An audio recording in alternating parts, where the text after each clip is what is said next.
Hello, welcome to Made to Heal with Angela Brown. I'm going to talk about ways that we can numb our emotions or things that we do to distract ourselves from feeling our emotions. But before I get into that, please check into the link in the comments below to my book called You Are Made to Heal Spiritually, Emotionally, Mentally, and Physically.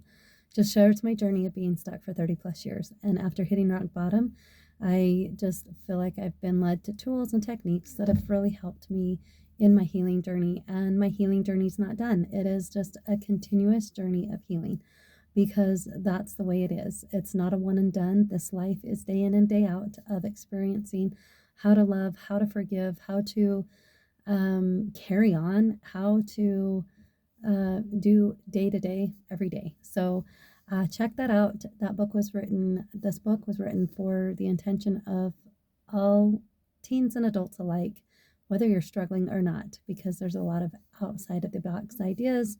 And anyway, check that out and share it with others. So, what are some of the ways that we can distract and not feel our emotions? So many things that I have done in the past. I would use work, I would use sleep.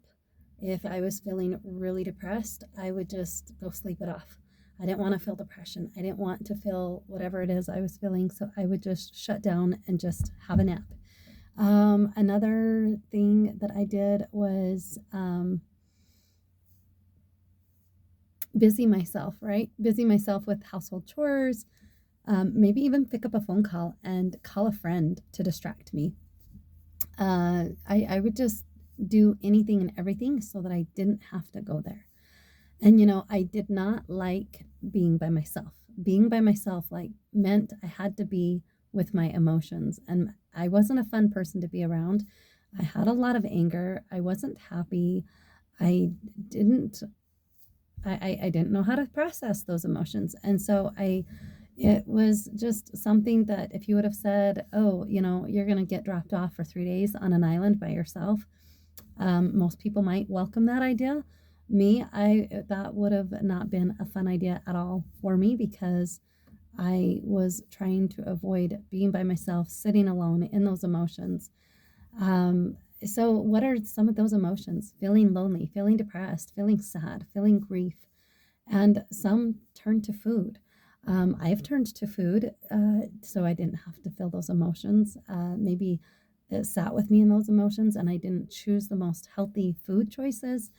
Um, Sometimes I would, you can go on the other spectrum, and sometimes I would choose to work out. Sometimes I would choose to go on a run and get those endorphins up so that I could just feel better. And that's not a bad thing, right? But sometimes we can use fun, entertainment to divert us from feeling those emotions. So it's just important to take the time to actually feel those emotions when you wake up. A good question to ask yourself is, how am I really feeling today? How am I truly feeling today? Am I feeling agitated? Am I feeling anger? Am I feeling at peace? Am I feeling like I have some control in my life? Am I feeling out of control?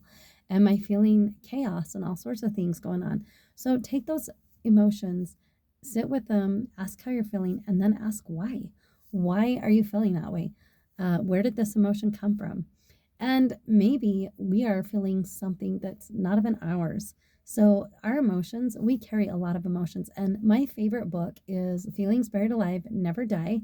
It goes into the topic of feelings and emotions that we have are generational. Some of them are not even ours. So, how do we know if they're generational? Well, we can ask. We can ask, and we can think about the family patterns that we grew up with. And those emotions, she goes into the Carol Trueman goes into depth of how we have these generational emotions. It's because we pick up on it. We pick up on it when we are in our mom's womb. We pick up on our mother's emotions, and we also pick up on the emotions of our father and grandmother, grandfather, right? Like it's generational. So we have not only our emotions to deal with, but we have these emotions that we have carried with us. So it's important. Is this really mine? Is this something that I have to be carrying right now? Or can I just let this go because it's not mine? So be mindful of that. So just releasing and processing emotions is really important.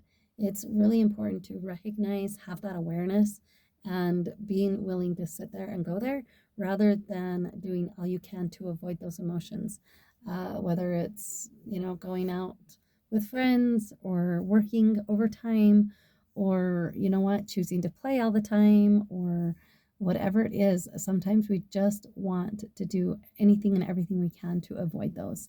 But addressing them, acknowledging them, owning those emotions are huge. Do you know how hard it was for me to say, I am an angry person? I have chosen to be an angry person.